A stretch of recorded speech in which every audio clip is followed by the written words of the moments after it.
Assalamualaikum warahmatullahi wabarakatuh. Ini adalah bagian kedua dari pembelajaran kita tentang lembaga-lembaga negara Republik Indonesia menurut UUD 1945.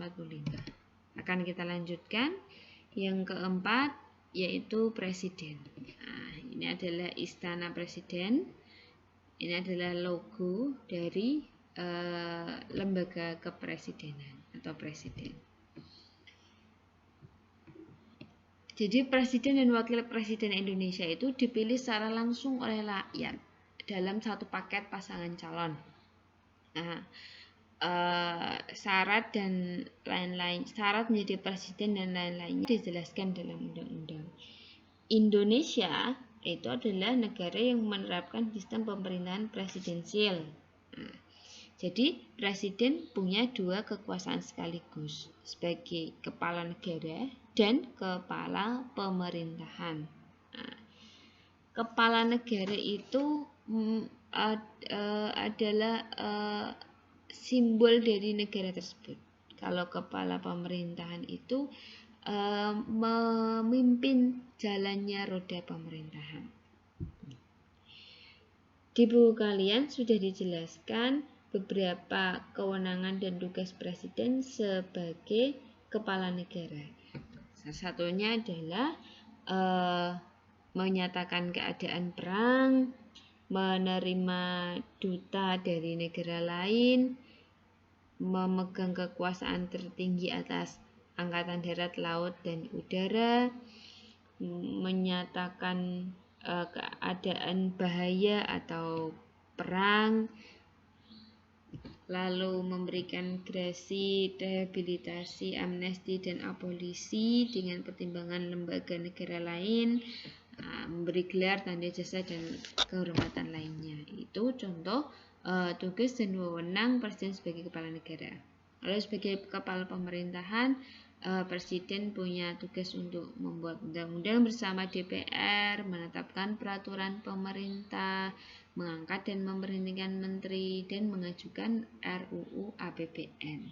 Nah, itulah tugas dan wewenang presiden sebagai kepala pemerintahan. Ini adalah situasi ketika Presiden Joko Widodo sedang memimpin sidang kabinet. Nah, selanjutnya kita akan belajar tentang Mahkamah Agung. Ini gedung Mahkamah Agung, ini logo Mahkamah Agung. MA adalah lembaga yudikatif yang memegang kekuasaan kehakiman. MA membawahi peradilan yang ada di Indonesia, yang di dalamnya ada peradilan umum, peradilan agama, peradilan militer, dan peradilan tata usaha negara. Nah, di buku kalian dijelaskan sebagai lembaga yudikatif, MA memiliki tugas dan wewenang meliputi 3 bidang. Bidang peradilan, memeriksa dan memutus perkara, bidang nasihat dan pertimbangan hukum, serta bidang pengawasan. Kekuasaan kehakiman MA ini adalah kekuasaan yang merdeka, yang independen, yang untuk menyelenggarakan peradilan guna menegakkan hukum dan keadilan. Kalau ini adalah gedung pengadilan negeri yang ada di Kudus. Ini adalah salah satu bentuk lembaga peradilan di daerah, yaitu di Kabupaten Kudus.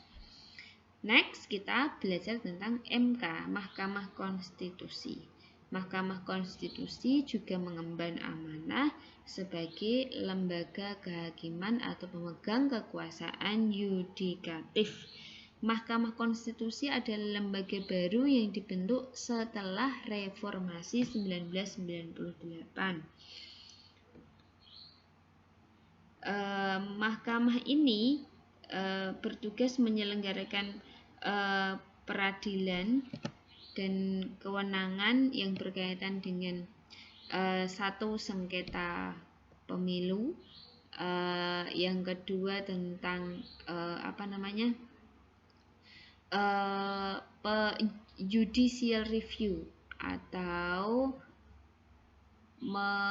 mengadili pada tingkat pertama dan terakhir suatu undang-undang terhadap konstitusi atau terhadap UUD 1945. MK juga berwenang untuk membubarkan partai politik. Serta memberikan keputusan atas pendapat DPR mengenai pelanggaran presiden dan atau wakil presiden sebelum adanya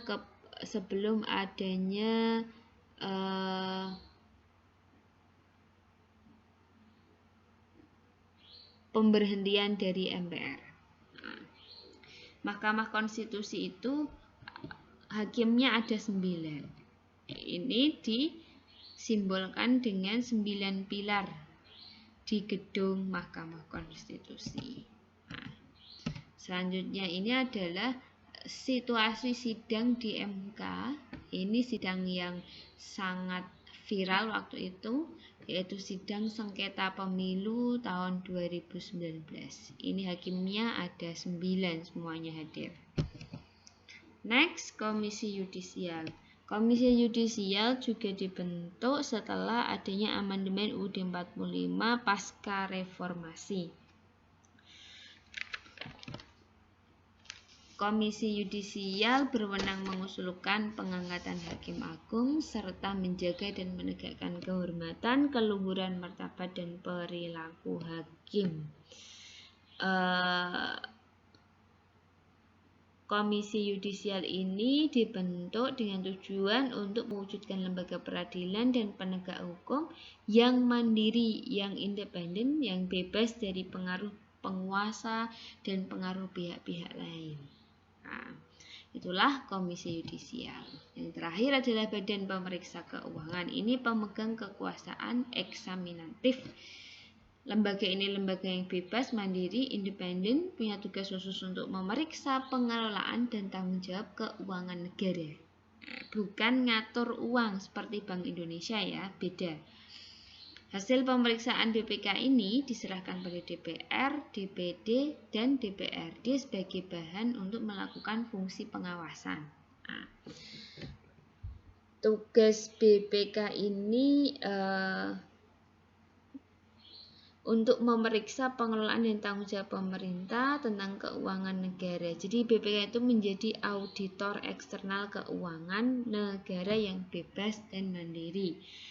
BPK punya 3 fungsi yang diemban, yakni fungsi operatif, yudikatif, dan advisory.